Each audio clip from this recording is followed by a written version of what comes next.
ঐতিহাসিক শিক্ষক সমাবেশ। সারা দেশ থেকে বিভিন্ন জেলা থেকে আগত শিক্ষক সমাবেশ আজ প্রেস ক্লাবের জন্য জনসমুদ্রে পরিণত হয়েছিল। এর আগে কখনো এতজন শিক্ষক একত্রিত হয়ে কোনো আন্দোলন সাড়া দেননি। এই প্রথম এতজন শিক্ষক একসাথে সমবেত হয়েছে। এক দফা এক দাবি, জাতীয়করণ দিতে হবে। তো সেই জাতীয়করণ আসলে পাবে কিনা, এবং জাতীয়করণ যদি না পায় তাহলে এটাই আন্দোলন থেকে, এই সমাবেশ থেকে শিক্ষকদের কি কি প্রাপ্তি, কি কি সফলতা, সবকিছু জানতে প্রমাণ সহ আমরা দেখবো। চলুন আর দেরি না করে দেখে আসি। দেখতে পাচ্ছেন যে নিউজ হয়েছে, জাতীয়করণের দাবি নাকচ করে যা বললেন শিক্ষা উপদেষ্টা অধ্যাপক সিআর আবরার।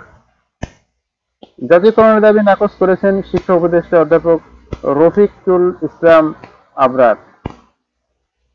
তবে জাতীয়করণ প্রত্যাশী জোটের অন্যান্য দাবির প্রতি প্রাথমিকভাবে একমত প্রকাশ করেছেন তিনি। শিক্ষা উপদেষ্টা বলেন, জাতীয়করণ অন্তর্বর্তী সরকার করতে পারবে না, কারণ জাতীয়করণ একটি কঠিন বিষয়। এটি ইন্টেরিম গভর্নমেন্ট করতে পারবে না, জাতীয়করণ নির্বাচিত সরকার করবে। তাছাড়া শিক্ষকদের অন্যান্য যে দাবিগুলো রয়েছে সেগুলো সরকার বিবেচনা করবে। এ সময় শিক্ষকদের দাবিগুলো যৌক্তিক দাবি করে ধাপে ধাপে এগুলো বাস্তবায়নের আশ্বাস দেন তিনি। গত 23শে আগস্ট শিক্ষকদের সঙ্গে বৈঠককালে এসব কথা বলেন উপদেষ্টা।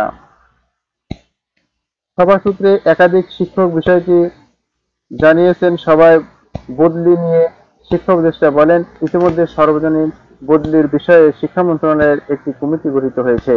এছাড়াও শিক্ষকদের বাড়ি ভাড়া ও অন্যান্য দাবির বিষয়ে সরকার বিবেচনা করবে। সূত্রের তথ্য, ইতিমধ্যে বদলি ইস্যুতে 9 সদস্যের একটি কমিটি গঠন করেছে মন্ত্রণালয়।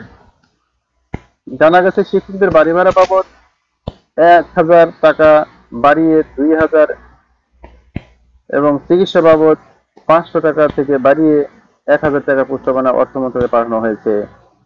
সভা সূত্রে জানা গেছে, মন্ত্রী ও সংশ্লিষ্ট সবার সঙ্গে অনুষ্ঠিত বৈঠকে সর্বজনীন বদলি বিষয়ে আলোচনা হয়েছে। পাশাপাশি বাড়ি ভাড়ার ইস্যুর বিষয়টিও আছে। এটা কিভাবে বাড়ানো যায় সে বিষয়ে শিক্ষকদের কাছ থেকে প্রস্তাবনা চেয়েছে শিক্ষা মন্ত্রণালয়, যা আলোচনা করে শিক্ষকরা মন্ত্রণালয়ে দেবেন। অন্যদিকে শিক্ষা মন্ত্রণালয়ের পক্ষ থেকেও আশ্বাস দেওয়া হয়েছে, বাড়ি ভাড়া টাকা বৃদ্ধি সহ অন্যান্য বিষয়গুলো কিভাবে সমাধান করা যায় তা নিয়ে আলোচনা হবে। একটি সূত্র জানায়, সভায় শিক্ষকদের দাবিগুলো মেনে নেওয়ার জন্য প্রাথমিক পাওয়া গেছে। ধীরে ধীরে তা বাস্তবায়ন হবে বলে জানায় এই সূত্রটি। 14 সেপ্টেম্বরের মধ্যে দাবি পূরণ না হলে 15 সেপ্টেম্বর থেকে কঠোর কর্মসূচি যাচ্ছে বিভক্ত শিক্ষকরা।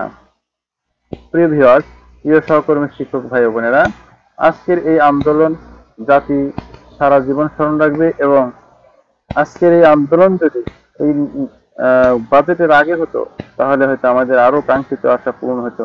তো যাই হোক, আমরা তারপরে শিক্ষক সমাজ এখন আমরা জাগ্রত হয়েছি। আশা করি আমাদের ন্যায্য হক এবং আমাদের পাওয়া বা প্রাপ্তি আমরা ইনশাল্লাহ ধাপে ধাপে সব পেয়ে যাব। তো আজকের এই প্রেস ক্লাবের সমাবেশে সারা দেশ থেকে আগত সকল শিক্ষক ভাই ও বোনদের জন্য শুভকামনা এবং দোয়া রইল।